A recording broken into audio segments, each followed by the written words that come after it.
공명 말씀 읽는 밤에.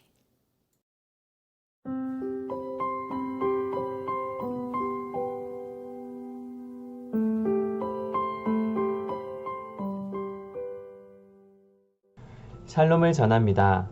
공명 말씀 읽는 밤의 지기 백흥령 목사입니다.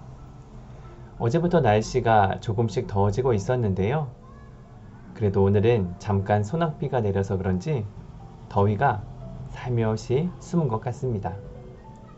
오늘 저녁 산책하기 딱 좋은 날씨가 아닐까 합니다.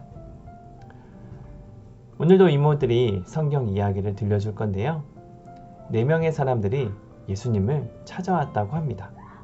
무슨 이유로 예수님을 찾아왔을까요?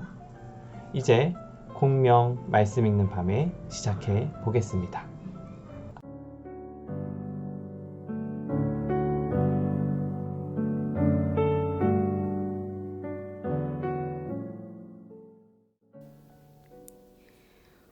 중풍병자를 데리고 온 4사람. 어느 날 예수님이 가버나움에 있는 집에 머물고 계실 때였어. 예수님이 수많은 기적을 행하셨다는 소문을 들은 사람들이 예수님을 보기 위해 예수님이 지내는 집으로 우르르 몰려왔단다. 집 안뿐만 아니라 문 밖까지 발을 디딜 틈도 없이 사람들로 가득 들어찼어. 예수님은 사람들을 향해 하나님 나라에 대해 말씀하셨지. 사람들은 귀를 쫑긋 세우고 예수님의 말씀을 열심히 듣고 있었단다. 그런데 그 사람들 사이에는 예수님을 시기하고 미워하는 율법 학자들도 있었어. 그들은 예수님이 전하는 말을 들으며 어떻게든 꼬투리를 잡아 예수님을 공격하려고 했단다. 그때 4명의 사람이 중풍에 걸린 친구를 들것에 실어 데리고 왔단다. 중풍은 몸이 딱딱하게 굳어서 몸을 마음대로 움직일 수가 없는 병이란다. 4명의 사람은 예수님이 아픈 사람을 고치셨다는 소문을 듣고 중풍에 걸린 친구를 고치기 위해 예수님을 찾아온 거야. 정말 좋은 친구들이지? 그런데 사람들이 너무 많아 집 안에 계신 예수님께 갈 수가 없었지. 4명의 사람 중 한 친구가 길을 막고 있는 사람들에게 부탁하며 서류쳤어. 여기 병자가 있어! 예수님을 꼭 만나야 하니 길 좀 비켜주시오! 하지만 사람들은 길을 비켜주지 않았단다. 그들도 예수님을 만나려고 기다리는 중이었거든. 중풍병자의 친구들은 어떻게 하면 예수님을 만날 수 있을까 골똘히 생각했단다. 잠시 뒤 한 친구가 말했어. 좋은 생각이 떠올랐어. 우리 이 집의 지붕 위로 올라가자. 지붕을 뜯어내고 친구를 아래로 내려보내는 거야.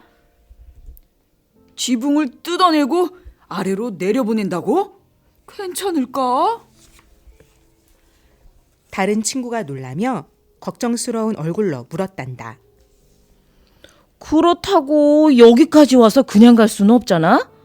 예수님은 중풍에 걸린 친구를 꼭 낫게 해주실 거야. 맞아.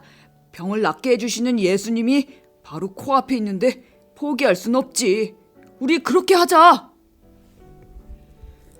4명의 친구는 어떻게 해서든 중풍에 걸린 친구를 꼭 낫게 해주고 싶었단다. 그리고 예수님이 중풍을 고쳐주실 거라고 굳게 믿었지. 그래서 마음을 모아 친구가 누워있는 들것을 들고 영차 지붕 위로 향했어. 그런데 4명의 친구는 어떻게 지붕을 뜯으려고 했을까? 이스라엘 사람들이 사는 집은 벽돌로 만들어진 집이었어. 그런데 다행히 지붕은 벽돌이 아닌 기다란 통나무 위에 나뭇가지와 갈대를 엮어서 만들었단다. 그래서 조심스럽게 뜯으면 지붕이 무너지지 않고 들것이 내려갈 구멍을 만들 수가 있었지. 지붕에 도착한 친구들은 지붕을 뜯기 시작했단다. 얼마 지나지 않아 지붕 위로 넓은 구멍이 생겼어. 4명의 친구는 중풍에 걸린 친구를 아래로 내리기 위해 들것에 끈을 달았단다. 갑자기 지붕이 뻥 뚫리자 예수님과 함께 있던 수많은 사람이 웅성거리며 지붕 위를 쳐다봤어. 세상에, 사람들의 눈동자가 모두 휘둥그레졌어. 뻥 뚫린 지붕 위에서 병자가 들것에 실려 내려오고 있었으니까. 곧이어 중풍병자가 누워있는 들것이 땅에 닿았단다. 지붕 위에 있던 4명의 친구 중 한 사람이 예수님께 간절히 말했어. 예수님, 제 친구를 낫게 해주세요. 당신은 병을 고치시는 분입니다. 예수님은 4명의 친구의 믿음을 보시고 중풍병자에게 말씀하셨단다. 아들아, 너의 죄가 용서받았다. 사람들 무리에 섞여 있던 율법학자들은 의심 가득한 눈으로 예수님을 바라보았어. 그러고는 마음속으로 이렇게 생각했단다. 죄를 용서할 분은 오직 하나님 한 분뿐인데 이 사람이 어찌하여 이런 말을 한단 말인가? 하나님이 거룩함을 더럽히는구나. 있을 수 없는 일이야.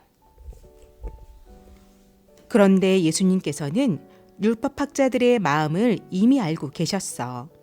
그래서 그들에게 말씀하셨단다. 당신들은 마음속에 왜 그런 생각을 품고 있습니까? 무슨 생각을 품었다는 말이오? 율법학자들은 예수님의 말씀에 당황해하며 되물었단다. 예수님은 그들에게 다시 말씀하셨어. 내가 이 세상의 죄를 용서할 수 없다고 생각하는군요. 그러나 하나님의 아들인 나는 이 세상의 죄를 용서할 수 있습니다. 율법학자들은 자신들의 생각을 꿰뚫어 보시는 예수님의 말씀에 말문이 막혔단다. 예수님은 들것에 누워있는 중풍병자를 향해 온화한 얼굴로 말씀하셨어.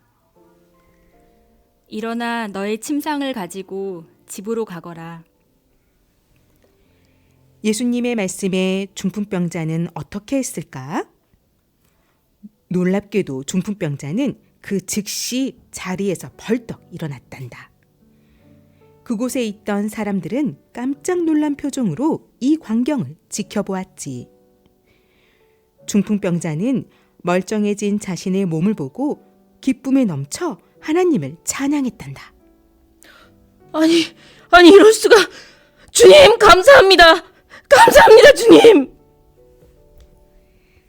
그 사람은 곧장 들것을 들고 4명의 친구와 함께 건강한 모습으로 걸어갔단다. 그 모습을 본 모든 사람이 하나님께 영광을 돌렸어. 그리고 이렇게 말했지. 지금까지 이런 기적은 본 적이 없어. 예수님은 정말 굉장해. 하나님의 아들인 예수님은 중풍병자를 낫게 하신 것처럼 우리의 연약한 몸과 마음을 고쳐주시기 위해 이 땅에 오셨단다. 하지만 더 중요한 것은 바로 우리의 죄를 용서하기 위해서 이 땅에 오셨다는 사실이야.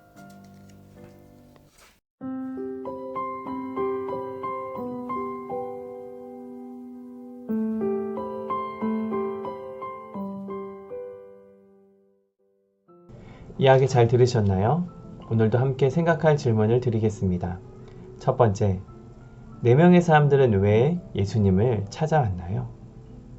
두 번째, 예수님은 어떤 놀라운 일을 행하셨나요?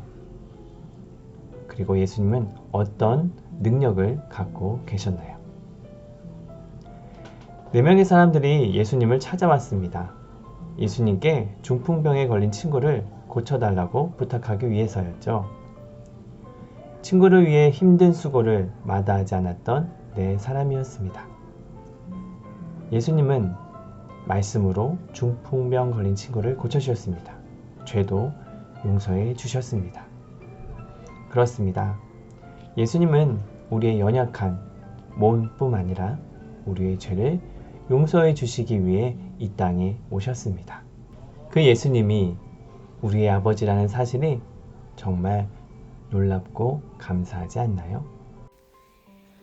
다 함께 기도하겠습니다. 하나님 아버지, 우리의 몸과 마음을 고쳐주실 수 있는 예수님을 보내주셔서 정말 감사해요. 그 예수님을 다른 사람들에게 자랑하며 살게 해주세요. 예수님의 이름으로 기도합니다.